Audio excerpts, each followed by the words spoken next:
খাইতেছি। আজকে তুলি 4 কেজি মাংস রান্না করেছে, কারণ মেঘনার মা বলছিল যে সে ঈদে গরুর মাংস খাইছে, তারপর আর খায়নি, তাই না তুলি? হ্যাঁ। তো এই জন্য মেঘনার মায়ের দিব আর চাষিক দিব, তো এই জন্য আমি আজকে একটু বেশি করে গরুর মাংস রান্না দিচ্ছি তুলি। আসলে 1 কেজি মাংস শান্তাতুলির চ্যানেলে আবারও মনিটাইজেশন ফিরে এসেছে, তাই তো এবার খুশিতে হাড়ি ভরে গরুর গোশত রান্না করে সকলকে বিতরণ করছে। 2 দিন আগেই শান্তাতুলির প্রত্যেকটা চ্যানেলের মনিটাইজেশন চলে গেছিল, সে সময় কিন্তু তারা বেশ হতাশায় ভুগছিল। বলতে গেলে শান্ত ভাই একেবারেই ভেঙে পড়েছিল। সেই মুহূর্তের ভিডিও সে সোশ্যাল মিডিয়াতে শেয়ার করেছিল এবং আল্লাহর কাছে সাহায্য চেয়েছিল।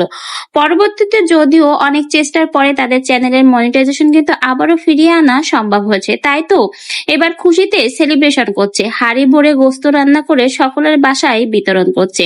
কিছুদিন আগে সোশ্যাল মিডিয়াতে শান্ততুলির মেয়ের বিয়ের ভাঙা নিউজ নিয়ে কিন্তু বেশ একটা সমালোচনা চলেছে। অল্প বয়সে শান্ততুলির বড় মেয়ে আনিকার বিয়ে দেওয়া হচ্ছে, আর এই নিউজটা সোশ্যাল মিডিয়াতে প্রকাশ হওয়ার পরে সকলেই কিন্তু তাদেরকে নানাভাবে ট্রোল করেছে।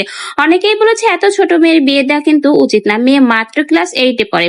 শেষমেশ সকলের সমালোচনার মুখে পড়ে কিন্তু শান্ততুলি তার মেয়ের বিয়ে ভেঙে দিতে বাধ্য হয়। পরবর্তীতে জানা যায় তাদের চ্যানেলের মনিটাইজেশনও চলে গেছে। একদিকে মেয়ের বিয়ে ভেঙে গেছে, অন্যদিকে তাদের ইনকামের উৎস এই সোশ্যাল মিডিয়ার প্রত্যেকটা চ্যানেলের মনিটাইজেশন চলে গেছে। দুইটা মিলেই বেশ হতাশায় ভুগছিল তখন শান্ত এবং তুলি।